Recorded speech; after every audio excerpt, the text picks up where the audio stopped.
Student تھی، شازیہ واصف ان کا نام ہے، اور انہوں نے یہ ایک بہت ہی اچھی کوشش کی ہے کہ پورے قرآن پاک میں سے کچھ آیات کا انتخاب کر کے ان کا ترجمہ لکھا ہے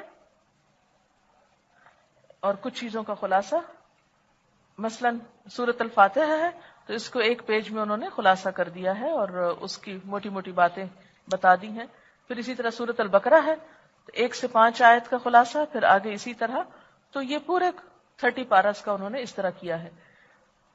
اس میں یہ ہے کہ جو شخص پورے 2 گھنٹے کا، ایکچولی انہوں نے اپنی برانچ میں 26 ڈیز کا شاید ٹائم ٹیبل اس طرح کا بنایا ہے جس میں پورا قرآن تو نہیں ہوگا بیچ میں، لیکن مختلف صورتوں کی اہم آیات اور اس سے متعلق جو اس کا خلاصہ اور اس میں جو پوائنٹس ہیں وہ لکھے ہوئے ہیں.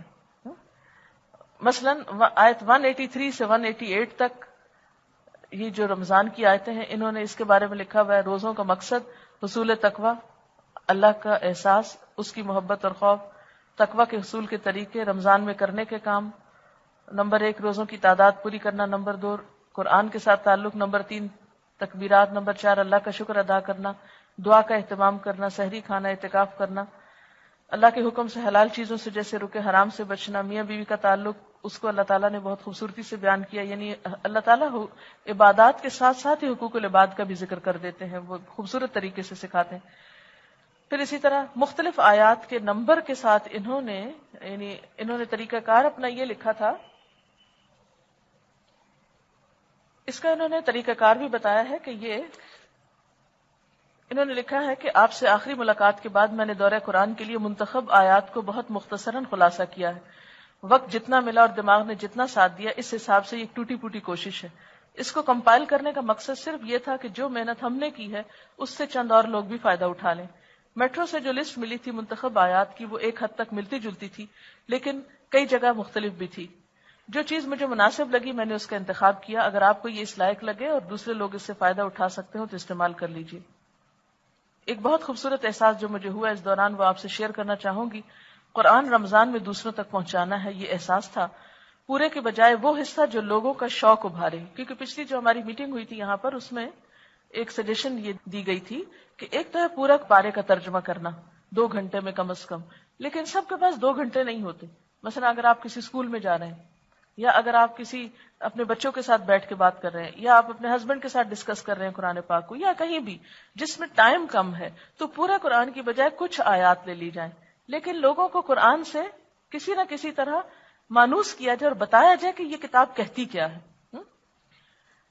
جو لوگوں کا شوق ابھارے، ان کے شعور کو بیدار کرے اور ان کی فطرت کو اپیل کرے، وہ چننا تھا.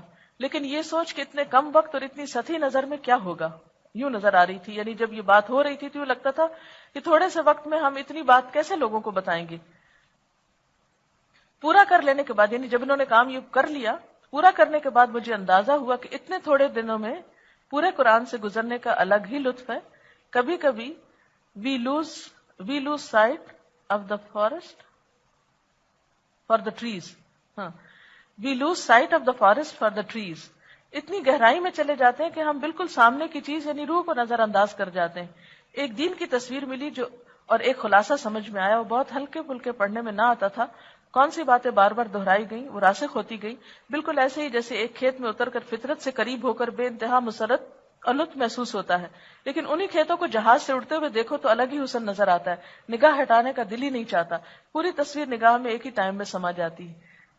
یعنی جب آپ کھیت کے اندر ہوتے ہیں تو چھوٹی چھوٹی ڈیٹیلز دیکھتے ہیں نا، جیسے کلاس میں آپ دیکھتے ہیں ہر پتا، ہر کلی، اس ورڈ کا روٹ کیا ہے، اس کی مختلف تفسیریں، اس کا ایک پوائنٹ یہ ہے، دوسرا تیسرا. لیکن جب آپ اوپر سے دور سے دیکھتے ہو کسی کھیت کو یا باغ کو تو وہ ویو بھی بہت خوبصورت ہوتا ہے. تو ایک کام تو آپ کلاس میں کرتے ہو، ایک رمضان میں سارے ترجمے سے گزر کے کرتے ہو، اور ایک آپ دور سے اہم اہم حصوں کا ویو کرو گے. اس میں بھی بہت خوبصورتی ہے. اور پھر اب میں نے جو دیکھا یعنی چھوٹے چھوٹے حصوں کو، تو اس نیت اور جذبے کے ساتھ کہ دوسروں کو بھی دکھانا چاہتی ہوں، اسی سٹائل میں نوٹس بنائے. اپنے ساتھ کے اسٹوڈنٹ میں یہ کمی پاتی ہوں کہ بات میں سے اصل نقطہ اور عمل کا پہلو نکال سکیں. یعنی ہر ایک کے اندر اتنی صلاحیت نہیں ہوتی کہ آیت پڑھ کر اس میں سے عمل کی بات نکالیں. کون سی چیز کو اہمیت دیں، کون سی کو بات کے لیے اٹھا کے رکھیں. اپنی رائے اس سلسلے میں ضرور دیجیے، جو کمی کوتاہی ہو نشاندہی کیجیے، ہم اصلاح کر لیں گے۔ اور اس کا طریقہ انہوں نے بتایا کہ یہ پورا سلیبس ہم نے 26 دنوں میں پھیلایا ہے، پیچھے اس کی تفصیل ہے۔ کچھ تلاوت کسی قاری کی آواز میں لگائیں گے، یعنی مجلس کیسے ہوگی، پہلے جن آیتوں کو پڑھنا ہے اس کی تلاوت لگائیں گے، کچھ کی عربی میں خود پڑھوں گی، ترجمہ سب آیات کا پڑھا جائے گا جن کے نمبر نوٹ کیے ہوئے ہیں، جو پوائنٹس جن آیات کے ساتھ لکھے ہیں ان کو ہلکا سا ڈسکس کر لیا جائے گا، کہیں کہیں سننے والوں کو بولنے پر موٹیویٹ کیا جائے گا، یعنی انٹریکٹیو سیشن ٹائپ ہوگا۔ منتخب شدہ آیات کی پوری فہرست اویلیبل کی جائے گی، یعنی لوگوں کو بھی دے دی جائے گی، جو سامعین لینا چاہیں وہ اپنے قرآن میں نشانیاں لگا کر آئیں تاکہ اس وقت ڈھونڈنے میں ان کو دقت نہ ہو۔ یعنی کلاس جن بھی لوگوں پر کلاس مشتمل ہوگی وہ ان آیات پر پہلے سے قرآن پاک میں مارک کر کے آئیں، اور جب کہا جائے آیت نمبر فلاں تو اتنا وہ حصہ کھول لیں، اتنے میں تلاوت سنیں، پھر ترجمہ پڑھا جائے، اور اس میں ایک بات عمل کی، یہ دوسری، یہ تیسری، یہ چوتھی، یہ۔ اور اس سے آپ اندازہ کریں کہ رمضان کے آخر میں ایسے لوگ جب قرآن کی موٹی موٹی باتوں سے روشناس ہوں گے تو ان کے اندر کیا آئے گا، قرآن کے تعارف کے ذریعے قرآن کی محبت۔ ہم کسی بھی چیز سے محبت کیوں نہیں کر پاتے کہ ہمیں پتہ ہی نہیں ہوتا کہ اس کے اندر کیا خوبی ہے۔ جو کسی کی خوبیاں کھلتی ہیں اتنی اتنی محبت آپ کی بڑھتی چلی جاتی۔ قرآن سے لوگوں کی غفلت، یعنی دور سے اس کی عزت رسپیکٹ تو کرتے ہیں مگر حقیقی معنوں میں اس سے محبت نہیں کرتے، پتہ ہی نہیں اس کے اندر لکھا ہوا کیا ہے۔ یا کچھ لوگ خوف زدہ ہیں، پتہ نہیں اس کو پڑھ لیں گے تو کیا ہو جائے گا ہماری زندگی میں۔ تو اس خوف کو دور کرنے کے لیے اگر افیکٹو پارٹس جو ہیں ان کو ہائی لائٹ کر کے 1 گھنٹے میں یا آدھے گھنٹے میں یا جتنا بھی ٹائم کہیں پر اویلیبل ہے، مثلا کچھ لوگوں کو ہو سکتا ہے کسی اسکول میں والنٹریلی کچھ کام کرنے کا موقع ملے، گھر میں تراویح کے بیچ میں، کیونکہ ہوتا ہے نا روز تراویح پڑھتے ہیں تو پتہ نہیں چلتا